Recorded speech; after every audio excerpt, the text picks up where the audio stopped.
The crown prince sent people to the village to find the one who had once saved his life. I looked at my gravely ill mother lying on the bed, gritted my teeth, and pulled out the jade pendant from the bottom of the chest.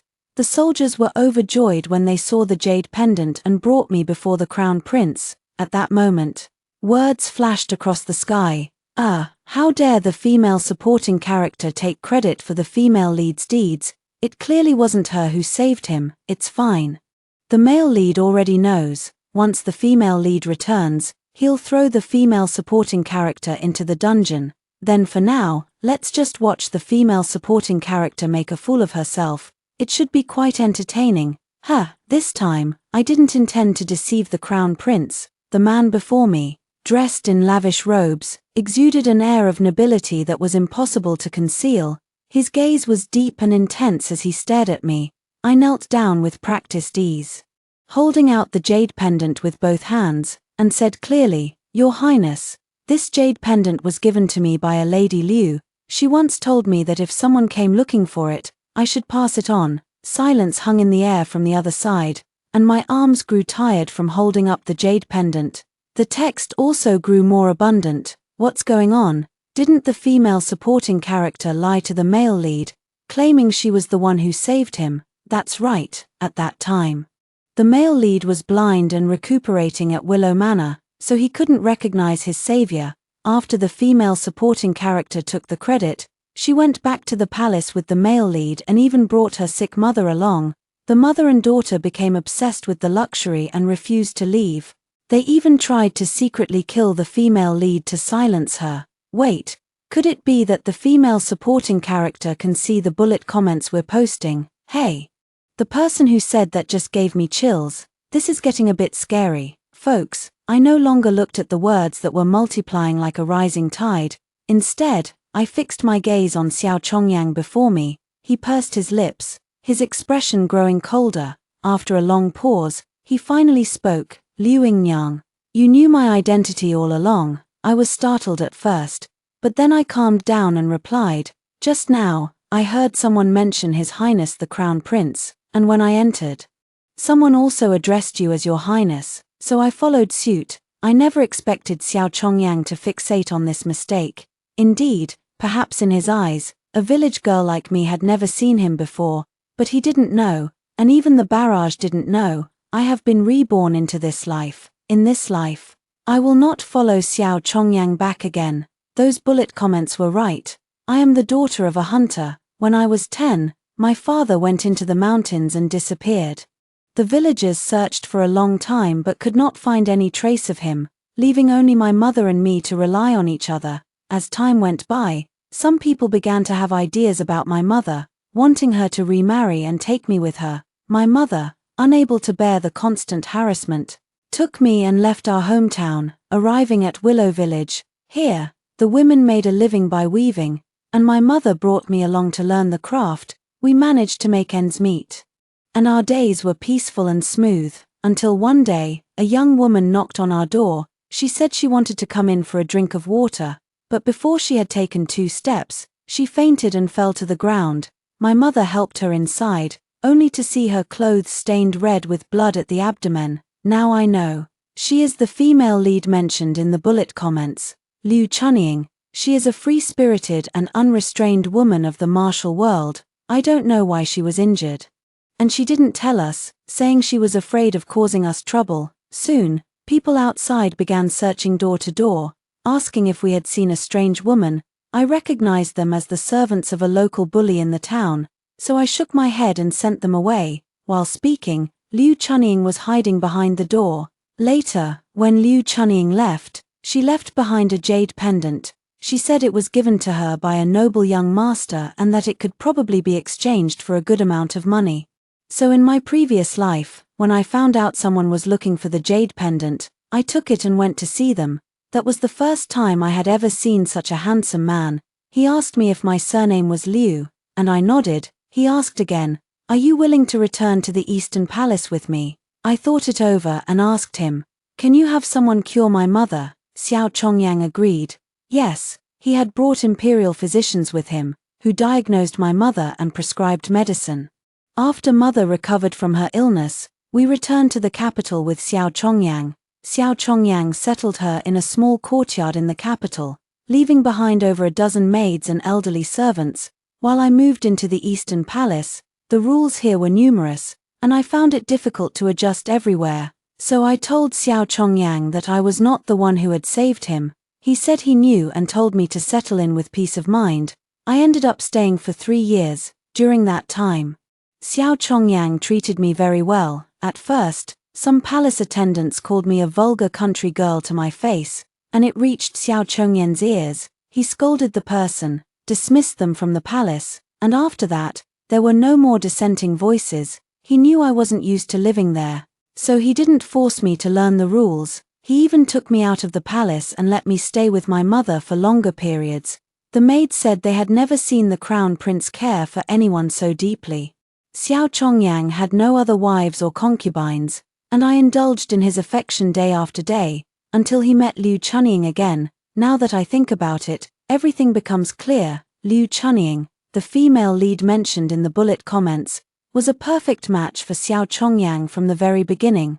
That's why, in his previous life, he grew to like Miss Liu more and more. When he learned that Liu Chunying was being hunted down, he captured the assassin. Then, without even giving me a chance to explain, he locked me in prison, convinced that I had hired an assassin to kill someone. In the prison, I couldn't see the light of day. When the palace maid brought me food, she sneered and said, "I told you long ago that His Highness was just indulging in a fleeting fancy. Did you really think you were someone important?" But at that time, I still clung to the illusion that Xiao Chongyang had his reasons, that perhaps he had other plans for me. I leaned against the narrow window, distinguishing day from night, making marks on the wall. 5 days, 10 days, 20 days. Finally, I looked forward to the jailer's arrival. But he told me that my mother had died. I couldn't believe it and pressed him for answers. How she died, when she died, whether he was lying to me. He impatiently shoved me away. "Then let me die, if you have the nerve. Go ask the crown prince." I wanted to ask Xiao Chongyang why he locked me up. If he was angry that I had deceived him, he clearly already knew the truth. And in those moments of deep affection, when he whispered Ying and forced me to promise to stay with him forever, had he forgotten?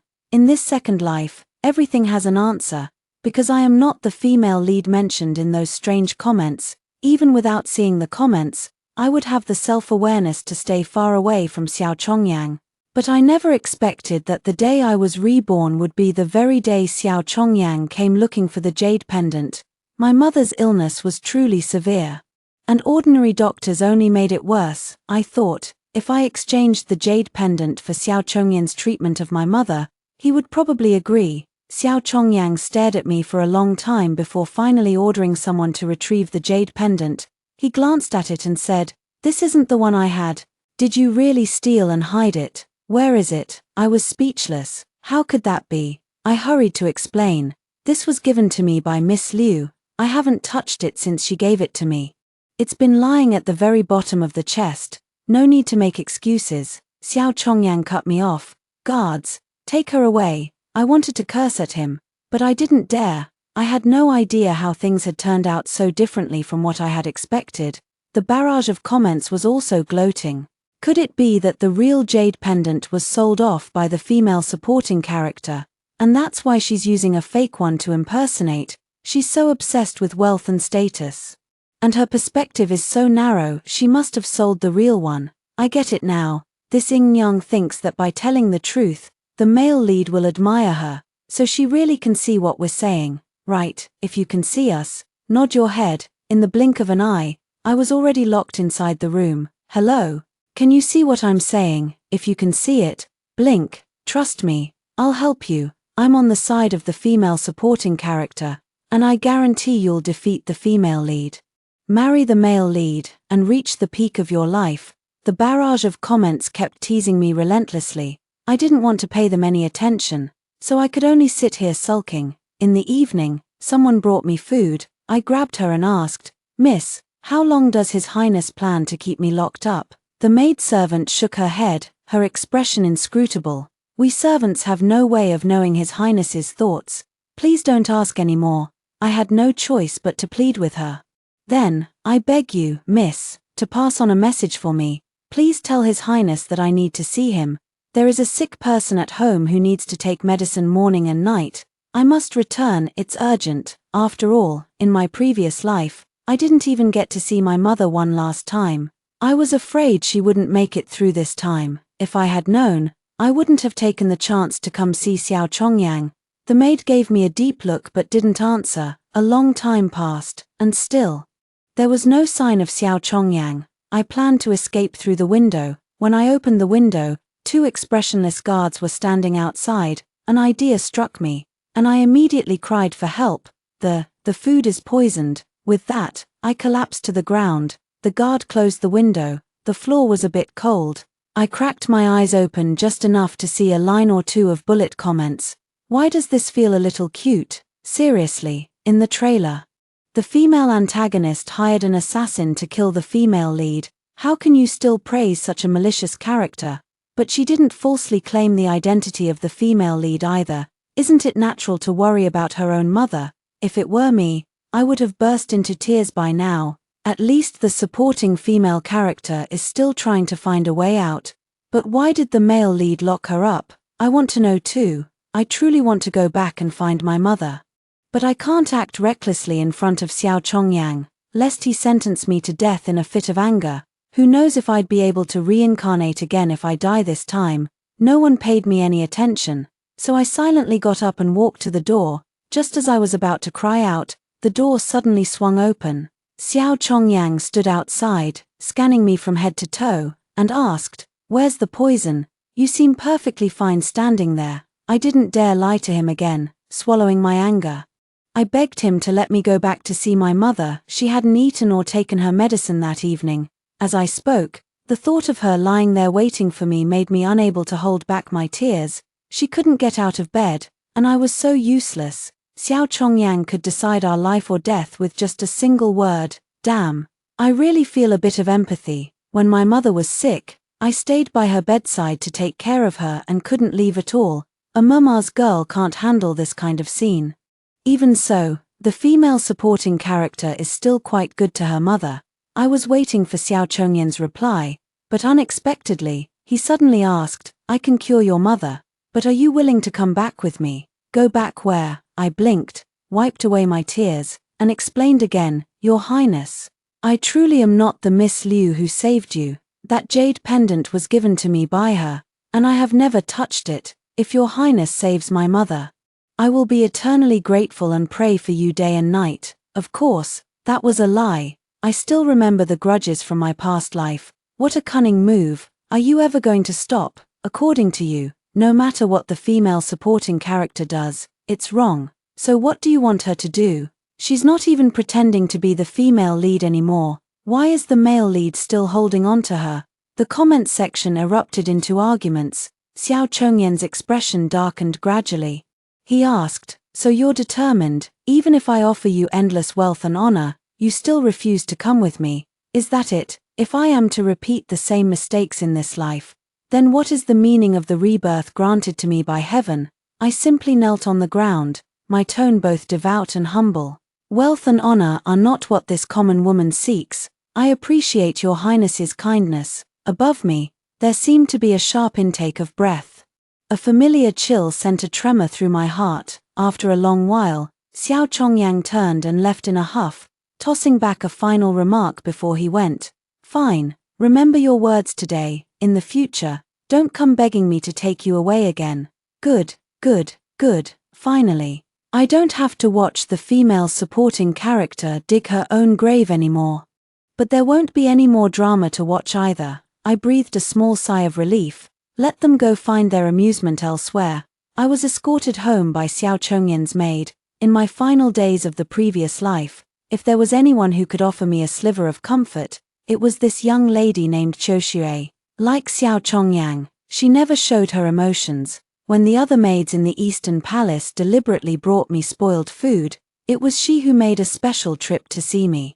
Promising to discipline those servants who took the opportunity to mistreat me, I asked her why Xiao Chongyang had locked me up, and she shook her head. She only said, "Could you wait patiently, miss? It was because of her words that I always thought Xiao Chongyang had his own difficulties. Now that I think about it, it was truly naive and laughable. The carriage stopped at my doorstep, and before it came to a complete halt, I immediately jumped down and ran into the house.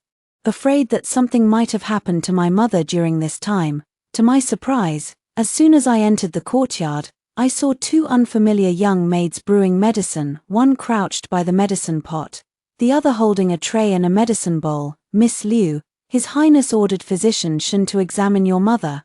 He prescribed this medicine, saying it should be taken for 3 consecutive days.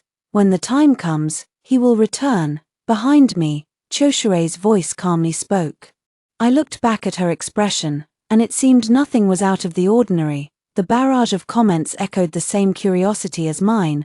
Why does the male lead seem a bit strange? He's so eager to treat the female supporting character's mother. I don't want to watch anymore. If you can't find the female lead, just look somewhere else. The male lead is so stupid. I feel like the male lead is doing it on purpose. Is he really blind and has taken a liking to the female supporting character? Whether Xiao Chongyang is blind or not, I don't know, but his heart is truly black. The medicine was ready, and I took the bowl proactively. I'll take care of it. You can go back now, thank you. When I walked to my mother's bedside, I took a sip of the medicine first. The barrage could see my caution and started cursing me for not recognizing their good intentions. Let them be. Just like in my previous life, after my mother took the imperial physician's medicine, she gradually began to recover. I was thinking that once she got better, I should take her away from this place. These past few days, the maids sent by Xiao Chongyang have been stationed here, refusing to leave no matter what I say. If I speak harshly, they kneel on the ground and beg, saying that the crown prince has ordered that if they return, they will have to face punishment. Xiao Chongyang seems to have some kind of problem, not an attack, just my speculation. I don't have the ability to do anything to him, or to kill him for revenge. I think that if fate has arranged for me to live another life, it's not to watch me perish together with him. I can only stay as far away as possible. Slipping away right under Xiao Chongyan's nose is truly no easy task, until one day, the neighbor, Aunt Wei, came to visit my mother and started talking about her son, who served as the county captain. My third son still refuses to settle down. How am I supposed to face his late father in the afterlife? The silent barrage of comments finally saw a few more appear. Element detected. Is the female supporting character about to have a romantic storyline? Just a passerby, not important. She had been widowed for many years, raising her 3 sons to become successful, and her only wish was to see them marry and have children. Over the years, she had been intentionally trying to set me up with her eldest son. When the eldest son got married, she continued to matchmake me with her second son. Now, it was finally the turn of the youngest son. My mother glanced at me and smiled helplessly. Yang has long said that her marriage is her own decision. I have no say in it. Mrs. Wei was not surprised. I know Ying's temperament well. She's a filial child, steady and reliable, all my life. I've hoped she would marry into the Wei family. I could die in peace then. My mother, who was bedridden with illness, had to comfort her instead. At that moment, I caught sight of the maid brewing medicine outside the window and whispered to Mrs. Wei, Aunt, if third brother is willing to leave his hometown and take me and my mother away to another place, I will marry him. The bullet comments began speculating about my true intentions again. The supporting female character is up to her tricks again. If she runs away now, will the male lead chase after her? Of course he will. Xiao Chongyang is afraid she deliberately hid the female lead's whereabouts from him, so how could he let her escape? I never intended to involve others, but traveling alone with my mother made our progress slow. Unexpectedly, Aunt Wei was overjoyed. She nodded. Willing, wait. I'll go tell Sanlang the good news. You two can leave tonight. I was speechless. Damn it. This Sanlang turned out to be a cheap bargain. Isn't this a bit too eager? Things turned out to be much smoother than expected. That night, a series of cooing sounds came from outside the window, like the calls of birds. I quietly pushed the window open and jumped outside. Sure enough, I saw Wei Xian under the moonlight. Having spent years apprehending criminals, he had developed a set of secret codes. To outsiders, it sounded like simple bird calls, but those in the know could decipher the messages based on the length and rhythm of the sounds. At this moment, he changed into casual clothes, his eyes gleaming as he whispered, "Ing Yang, have you made up your mind? In my previous life, I also suspected that Wei Shen liked me. He would silently help me stack the firewood, doing the heavy chores for my family. Sometimes, when he received rewards from the authorities and sent a portion to his own home, he would always include a share for my family as well. But when I tried to probe him, he would only say seriously, 'Miss Liu, there's no need to overthink it. My mother told me to lend you more help. With him around, even the local ruffians wouldn't dare approach us mother and daughter. But now, I'm not sure what Xiao Chongyang truly feels about me. At a time like this, if Wei Shen helps me escape, would he be putting himself in danger?' I decided to be completely honest with Wei Shen about my current situation. I told him about Xiao Chongyan's identity, explained why there were 2 additional maids in the household, and shared my plans for the future. "So, Brother Wei, you should still give it more consideration." Wei Shen feigned sudden realization. "No wonder I saw guards outside. It turns out they were here because of you. It's no trouble," he added. "I've already resigned from my position as county captain today and can set off at any time." I never expected his actions to be so swift, I thought for a moment, but the maids in the room, easy enough. Wei Shen followed me as we jumped through the window and, before they could scream, tapped their pressure points to put them to sleep. My mother had also anticipated something happening tonight and hadn't slept. Wei Shen carried her on his back and headed toward the back door of the house. Thanks to Xiao Chongyang, my mother and I fled our long-time home like thieves. Fortunately, Wei Shen's lightness skill was exceptional. He carried us out one by one without being noticed by the guards. Even after we were safely in the carriage and had escaped Liuzhuang Manor, my heart still hadn't settled, but suddenly, I thought of a way to rid myself of Xiao Chongyang once and for all. Watching the bullet comments drifting by from time to time, I deliberately sighed. "Miss Liu, the jade pendant you gave me has been found by someone. I wonder where you are now. Is the supporting female character really willing to give up such a good life? That doesn't seem like her personality. Putting on an act again, isn't she? Does she plan to completely eliminate the female lead and take her place? No, is Xiao Chongyang such a great person? Should all women like him? My baby is out there doing good deeds right now. Don't even think about trying to frame her. At this time, Ying should be learning martial arts with them on Tsongping Mountain." I was relieved that I had caught the key words. On Tsongping Mountain, a group of righteous warriors had gathered.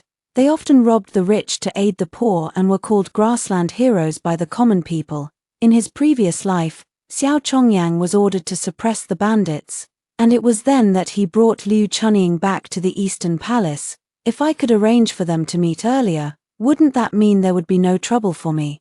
So I lifted the carriage curtain and said to Wei Shen outside, "Third brother Wei, I remember you mentioning the heroes of Tsongping Mountain before. Why don't we go and seek refuge with them?" Wei Shen paused for a moment. "It's possible, if we can shake off the pursuers behind us." Only then did I look back, faintly. I could see a group of riders in hot pursuit. I couldn't tell if the one leading them was Xiao Chongyang, but they had caught up so quickly. I turned to Wei Shen and pleaded, "Third brother, if they catch up, when I go down to stall them, please take my mother to Tsongping Mountain without fail." Wei Shen remained silent, raising his whip and striking it down.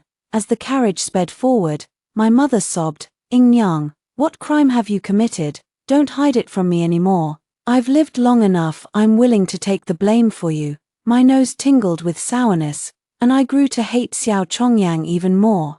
Unable to understand why he still refused to let me go, both my mother and I lost our lives at his hands. Just because he is the crown prince, does that mean he can do whatever he wants? The world is vast, but where is there a path for me to survive? The carriage could not outrun Xiao Chongyang's steed.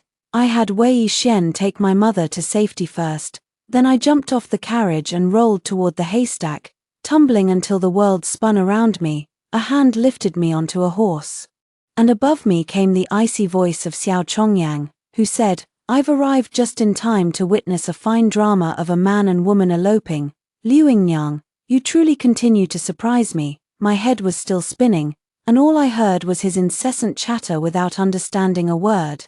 When I finally regained my senses, I said, "Your Highness, what crime has this common girl committed?" "Harboring a fugitive wanted by the court," Xiao Chongyang said. "Wei Xian killed someone and fled. Yet you still associate with him. You truly have no regard for your own life. How could that be? Third brother Wei is honest and dutiful, always helping the local community. I don't believe he would do such a thing." Just thinking about it, it's clear that Xiao Chongyang is forcibly pinning the crime on him. Thus, my disgust for him grew even stronger, but I could only suppress my anger and plead with him. "Your Highness, in light of my offering of the jade, could you spare his life for now?" Behind me, Xiao Chongyan's voice was no different from that of a malevolent ghost. He whispered in my ear, questioning, "By what right do you plead for him?" I shuddered. I wanted to say that I was his betrothed, but I feared Xiao Chongyang would seize the opportunity to cause trouble, so I remained silent. He let out a cold laugh, spurred his horse, and took me back to his residence with no intention of letting me return home. I didn't understand why he still insisted that the jade pendant I gave him was fake, claiming he would take me back to the capital for further questioning. What a perfect frame-up. I was so furious my hands trembled. If not for the lingering attachments in my heart, I would have rather cursed him to his face right then and there. Miss Choshui came to persuade me again. "If Miss Liu is unwilling to return to the capital with His Highness, please do not openly defy him. His Highness is not an unreasonable person." Reasonable, my foot. If he were, why in the previous life did he refuse to listen to my explanation and insist that I had sent assassins to hunt down Liu Chunying? I didn't even get to see his face before I was thrown into prison. Gathering my emotions, I tentatively asked, "Is His Highness looking for a certain Miss Liu? But I am not the one he is searching for. Does he not believe it?" I couldn't get any information from Choshure either. She shook her head and said, "We servants do not know His Highness's thoughts." I didn't understand before why the person by my pillow could be so cruel, but now I know the answer. Xiao Chongyang has his own destined one. That night, I dreamed of our past life again. He entered wearing the crown prince's ceremonial robes, his face etched with weariness. When I asked him what was troubling him, he remained silent and instead said, "Would you like to see your mother?" I nodded eagerly. His eyes were somber, and I knew what he was worried about. He feared I would grow to resent the rules of the Eastern Palace, and that I, like others, would only regard him with fear, no longer treating him with honesty. Ignorance breeds fearlessness. Back then, I had no idea where the thought came from. Perhaps it was because Xiao Chongyang had spoiled me, but I boldly declared, "Don't worry, I'll come back as soon as I see her. I won't run away. I am well aware of the vast difference in our statuses. I know I cannot become the crown princess, and perhaps I cannot even secure a proper position as a concubine. Yet, I am willing to stay in the palace city to keep him company." Xiao Chongyan's position as the crown prince is unstable. His younger brothers are eyeing his throne covetously, to secure his succession to the throne. He also needs the support of the family of his future crown princess. When I told him I did not seek any official status, Xiao Chongyang looked at me with a complicated expression and after a long while said, "Will you regret it?" My chest felt as if it were being crushed by a heavy stone. I didn't know if it was a dream, but I shouted at him from outside the dream, "I regret it. I regret it so much. I shouldn't have gone to the capital, shouldn't have met him, even in this second life." I was still brought back by him. I gritted my teeth in hatred, wishing I could kill him in my dreams to end this once and for all. I cried until I woke up, my sweat soaking the bedding beneath me. Catching sight of the dark figure by the bed, I felt somewhat dazed. Xiao Chongyang had been standing in the shadows for who knows how long, like a ghost, his eyes gleaming ominously, but he said nothing, turned, and left. I couldn't help but doubt my own eyes. Could it really be a ghost? Xiao Chongyang didn't stay any longer. When he headed back, I was tossed onto his carriage like a piece of luggage. He didn't even lift his eyes, engrossed in reading, still hoping to save myself. I sat in the corner and whispered, "Your Highness, are you looking for the owner of the jade pendant?" My intention was to take the opportunity to reveal that I knew Liu Chunying's whereabouts, hoping to speed up the meeting between the male and female leads so I could gracefully bow out. Xiao Chongyang didn't respond to me, so I continued, "Oh dear, look at my memory. Miss Liu seemed to mention a place before she left. Perhaps we can find her there. I will go and search for her myself." Xiao Chongyang finally spared a moment to reply, "I don't get it. What is the supporting female character trying to pull? Just tell him directly. Hurry up and let the male and female leads meet, I'm begging you." It's been a while since I've seen such an old-school CP like the loyal Crown Prince X, the martial arts heroine. I'm totally into it and loving it. I really wanted to tell Xiao Chongyang, but he didn't seem the least bit curious. Knowing him as I do, it was clear he didn't want to know. But there was no time to dwell on that. Just as I was about to speak, the carriage jolted violently. Someone outside shouted, "Assassins! Protect His Majesty," followed by a wave of chaos. I thought of seizing the chance to escape, but as I reached to lift the carriage curtain, an arrow flew past, grazing my palm. Turning back, Xiao Chongyang failed to dodge in time, leaving only the arrow's tail protruding from his shoulder. No, I thought he was sitting as steady as a mountain, so I assumed he wouldn't get hurt. What was he pretending to be earlier? His face gradually turned pale, but his lips turned purple, clearly a sign of poisoning. Outside, weapons clashed and the carriage shook. I dared not leave the compartment again, so I could only lock eyes with Xiao Chongyang. He asked me, his expression fierce and terrifying, "Were you trying to escape just now?" As he spoke, dark blood trickled from the corner of his mouth. I thought to myself, "Bro, it seems like you're a bit dead. If you wish to leave, then go." Xiao Chongyang closed his eyes, his voice gradually softening. "If you can escape, that's your ability. I won't stop you." The situation outside was unclear, and nowhere felt safe. I was afraid I would die the moment I stepped out of the carriage, so I didn't speak again. But Xiao Chongyang suddenly let out a cold laugh. When he opened his eyes again, there was a hint of tenderness in them. I wasn't sure if I was seeing things, but his gaze had softened considerably as he called my name. "Ah Ying," just like in the previous life. Actually, I've always had a faint suspicion in my heart. Could it be that Xiao Chongyang has also been reborn? So that's why he would do some unreasonable things and keep holding on to me. But why did he hide it from me? My thoughts were in chaos until the noise outside gradually subsided. When Qiu Shui came to check the carriage and saw Xiao Chongyang with an arrow wound, her eyes widened in shock, but she didn't make a sound. First, she sealed Xiao Chongyang's pressure points, then she looked at me with a pleading gaze. "Miss Liu, it's dangerous outside. Please stay here and rest assured." Of course I know that, otherwise I would have taken the chance to escape. But soon, Xiao Chongyang fainted amidst a barrage of shocked comments. "The sky is falling. Is the male lead really going to die just like that? It's all because the female lead was dawdling, which is why the male lead got assassinated on his way back to the capital. He had clearly returned safely before. What should we do?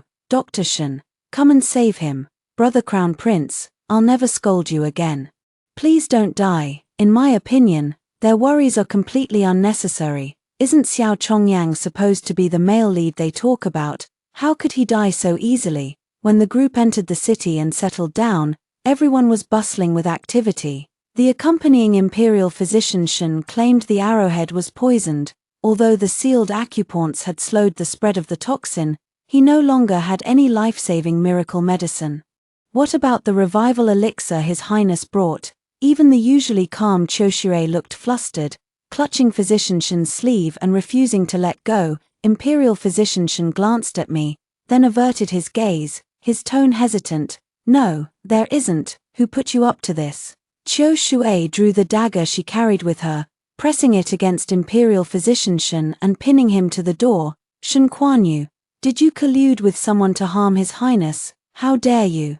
Watching them argue, I still couldn't believe that Xiao Chongyang was dead, so I remained expressionless. Earlier, there were still some in the barrage who supported me, but now the tide had turned completely. What is the female supporting character doing? Doesn't she feel any guilt at all? How disgusting. If it weren't for the female supporting character's actions, how could the Crown Prince have ended up in such a state? Is the female supporting character dead? How can she have no reaction at all? The male lead has been so good to her, and she still doesn't appreciate it. Wait a minute. Could it be that the soul-returning pill was given to the female supporting character's mother? Shin, the imperial physician, refused to admit anything, and the door was knocked twice from the inside. A maid's voice came through. Sister Choshire, His Highness asks you to release Shin, the imperial physician. Choshire reluctantly let go, then glanced at me with an indescribable expression. At that moment, the barrage was entirely focused on discussing where the soul-returning pill had gone and whether Xiao Chongyang had truly given it to my mother, so I privately sought out Shin, the imperial physician, seeking an answer. Physician Shin seemed quite afraid to see me. He is highly skilled in medicine and deeply trusted by Xiao Chongyang. Now he has locked himself in his room testing poisons, with bottles and jars covering the table. I truly couldn't make sense of it, but I knew the revival elixir was a life-saving pill of the imperial family, and the Eastern Palace had only one, reserved for emergencies. How could Xiao Chongyang easily give it away? After I repeatedly pestered him, Physician Shin finally said with a mournful face, "Young lady, please spare this old man. I promised His Highness that I couldn't reveal the whereabouts of the soul-returning pill, but I believe you must have some idea in your heart." His words were practically telling me the answer outright. No wonder my mother's health recovered faster than in my previous life, and her spirits were much better. Did Xiao Chongyang give her the soul-returning pill to atone for his sins? His subordinates were busy searching for medicinal herbs for him. When I went in to see him, no one stopped me. Only Choshire was guarding by the bedside. Xiao Chongyang on the bed had already had his arrow wound treated. Apart from the bandaged area, the upper half of his body was exposed. Though he was a noble born of golden branches and jade leaves, his body was marked with scars of varying depths. I once asked him with a pained heart where they came from, and he only calmly replied, "Old wounds." As the bullet comments would say, he would eventually open his heart to Liu Chunying, the female lead. Like a blazing sun, would heal his desolate soul. Of course, when someone is on the verge of death, the priority is to heal the body first. Imperial physician Shin risked his life and career, doing everything he could to buy time and keep Xiao Chongyang alive. After a night of effort, he excitedly announced that he had formulated an antidote, but couldn't guarantee its effectiveness. Then, "Can we have someone test the medicine?"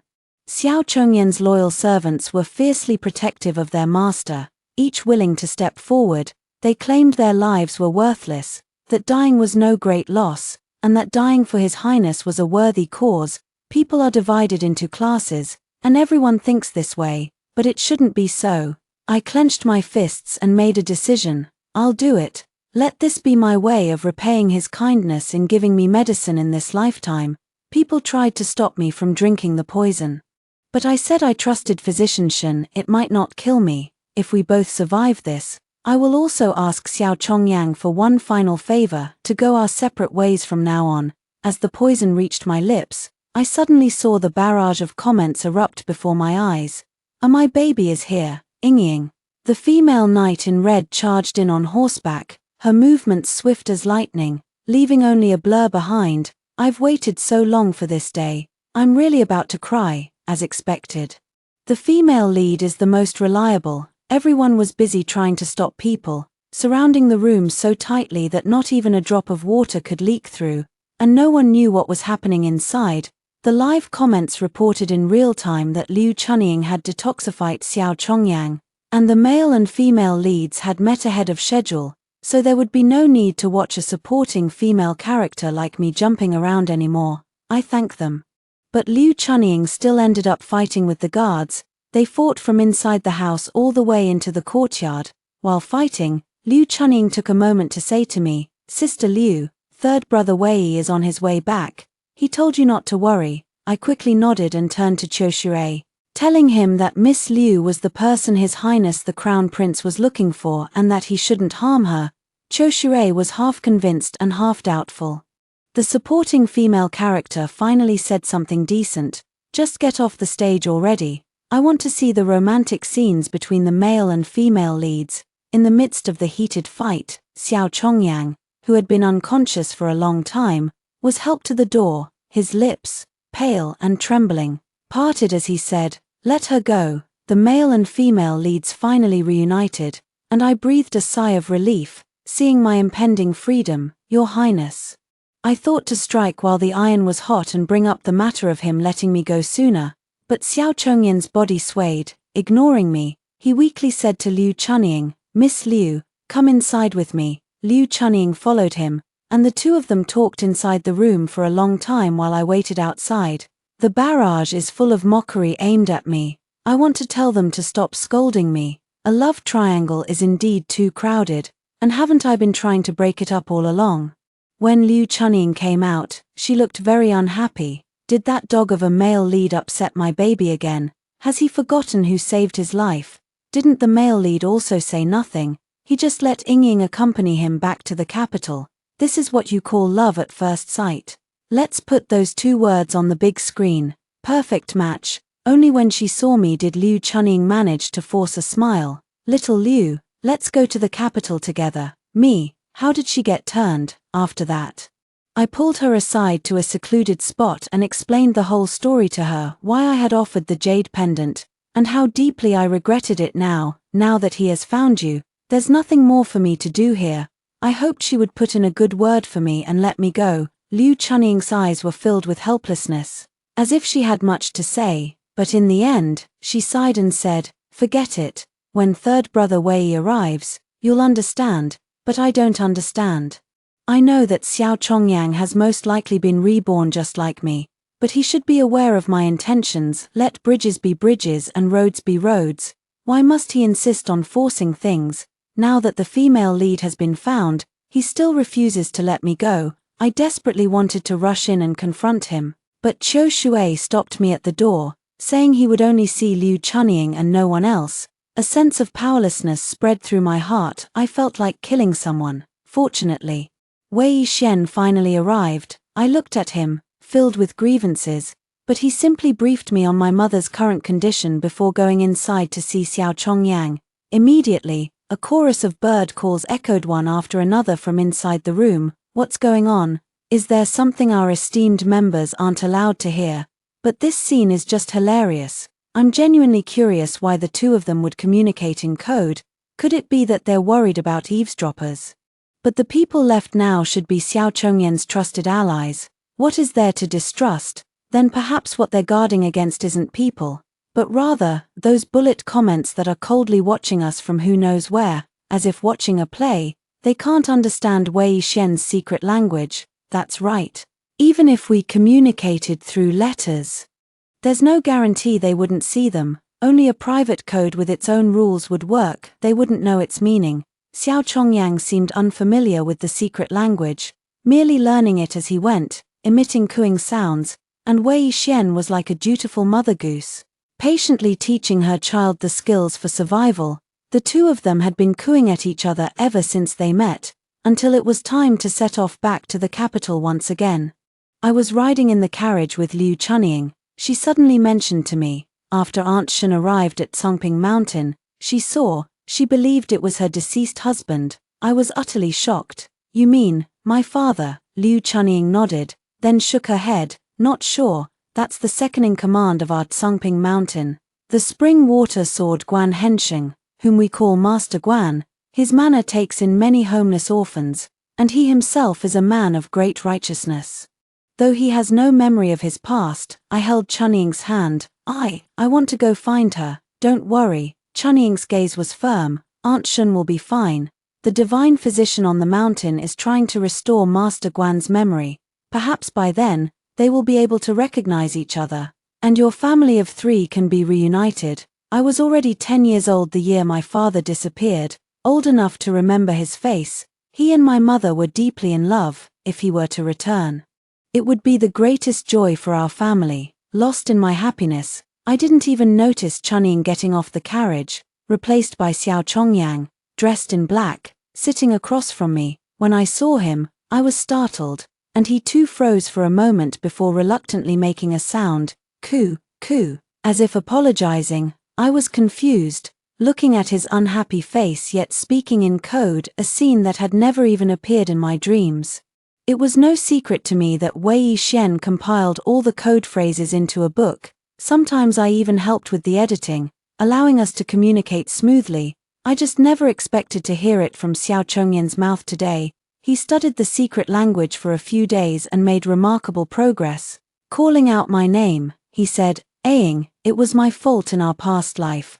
I only wanted to protect you and your mother, but I neglected her illness, which led to her passing." I stared at him blankly. He then said, "Your father followed King Shen in rebellion, was captured by the court, and his wife and daughter were implicated.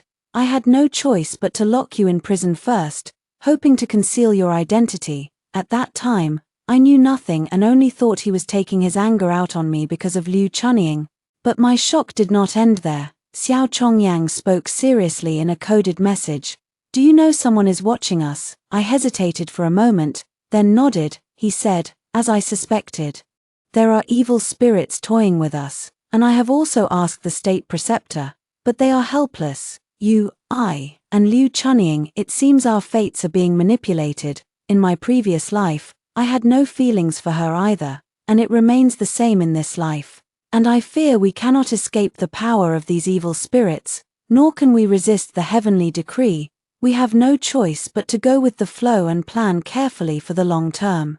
Thank Wei third brother, he packed many idioms into his secret messages, ready to use, which is quite convenient. Xiao Chongyang called those bullet comments divine texts, so he could see them too. I understood what he meant. Even if he weren't the crown prince, given his temperament, he would never allow himself to be controlled by others. He wouldn't do what the bullet comments told him to do, and he couldn't accept a female lead who was arranged for him. Moreover, "I have only ever liked Liu Yingyang from start to finish." He mumbled for a long time before finally uttering those words, and just like in the previous life, a faint blush crept up to the tips of his ears.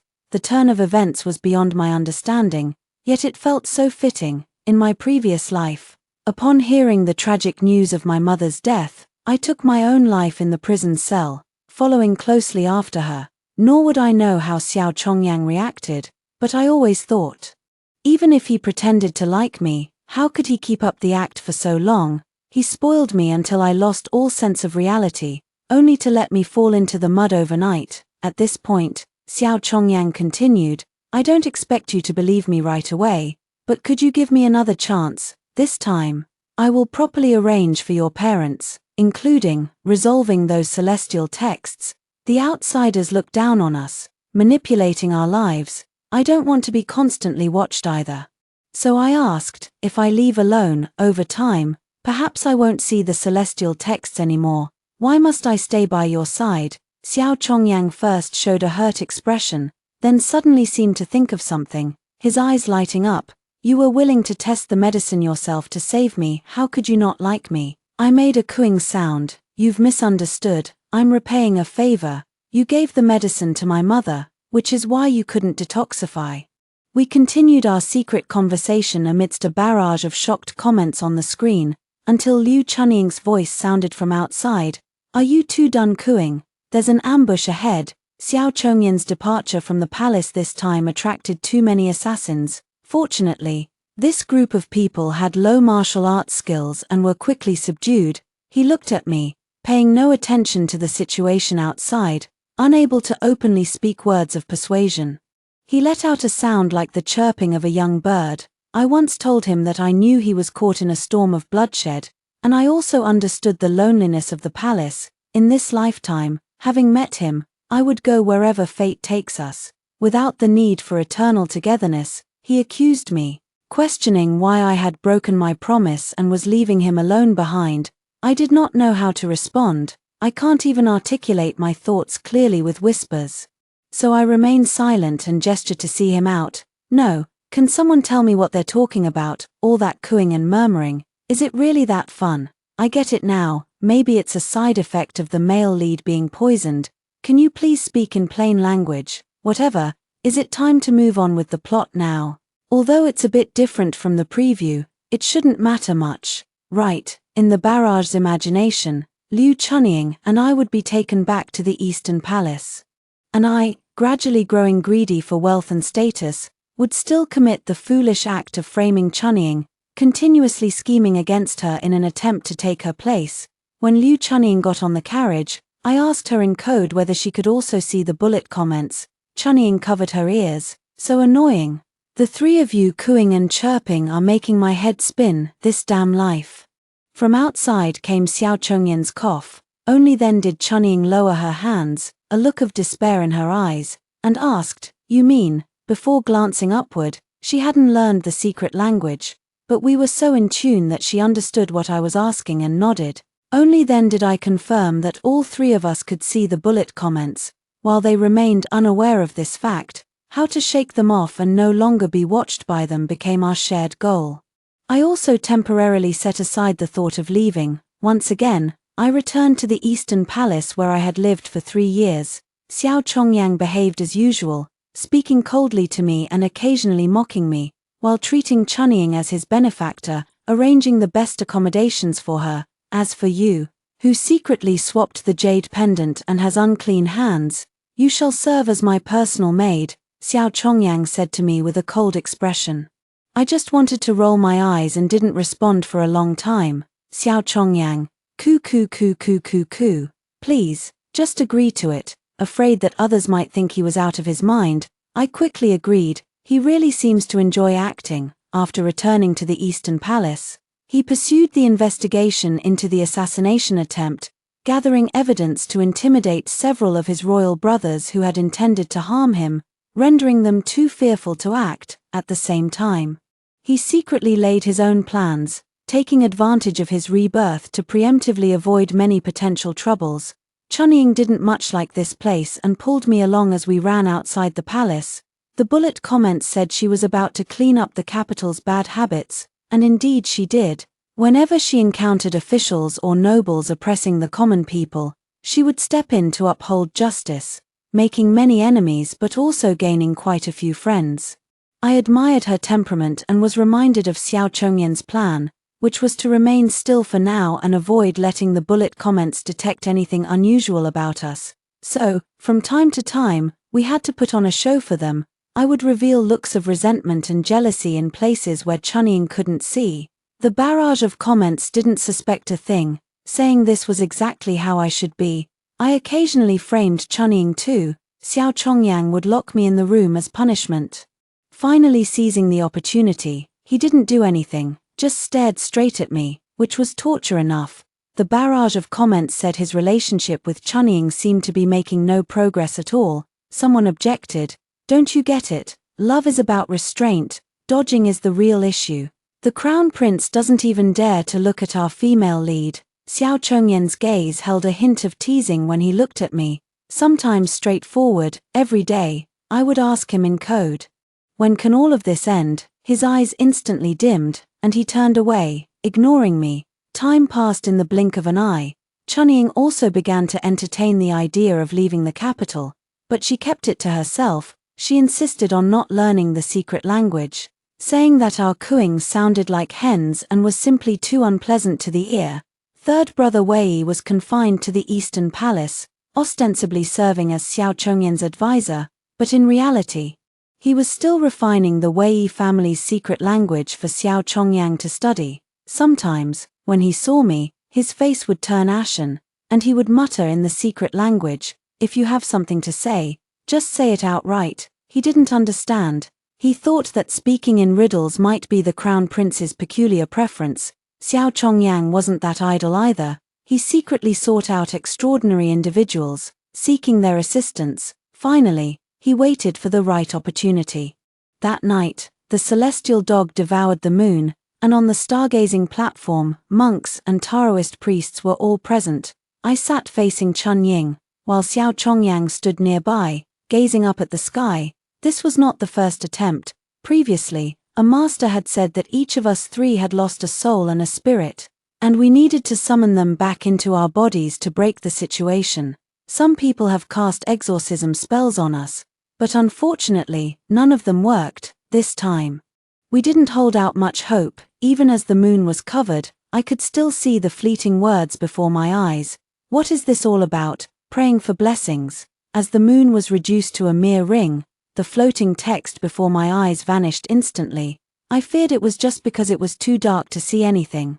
By the time the ritual concluded, The celestial phenomena had gradually returned to normal. The barrage before my eyes had vanished, leaving only Chunying's clear gaze. She blinked, waved a hand in front of her face, and didn't dare speak first, only casting a questioning look our way. No one knew whether those bullet comments had truly disappeared, or if we were still being observed, but at least on the surface, that feeling of being watched had mostly faded. The days continued to pass. One day, Chunying couldn't hold back any longer and cried out to the sky, "I've had enough of this miserable life." Xiao Chongyang happened to be walking in from outside the courtyard and paid her no mind. Chunying chased after him and asked, "Xiao Chongyang, can I leave now? I promise I'll never appear before you all again. Please, let me return to the mountains like a freed tiger." I said, "This idiom doesn't seem quite right." The barrage comments no longer appeared, and our moods improved a lot, except for Xiao Chongyang, who always looked preoccupied. He didn't actually let Chunying leave. She turned around and stormed off in anger. Xiao Chongyang stopped in front of me. He is handsome, and no matter when you see him, it's hard to ignore his face. He seemed to know my weakness all too well, wrapping me in that fragile, sorrowful gaze as he asked, "Are you leaving too?" I believe he has his reasons, and I believe that in a past life, we were toyed with by fate, but I have learned to cherish my life. Xiao Chongyang told me that in our previous life, after I died, he and Liu Chunying sensed something was amiss, but it was as if they were being controlled by an invisible hand. Many things were beyond their control and simply unfolded on their own. They seemed bound together, always unable to part. Liu Chunying grew utterly weary of such a life, eventually dying of depression, while he ascended the throne, spending half his life in loneliness and sorrow. I nodded. I believe it. He no longer used his status as the crown prince to hold me back.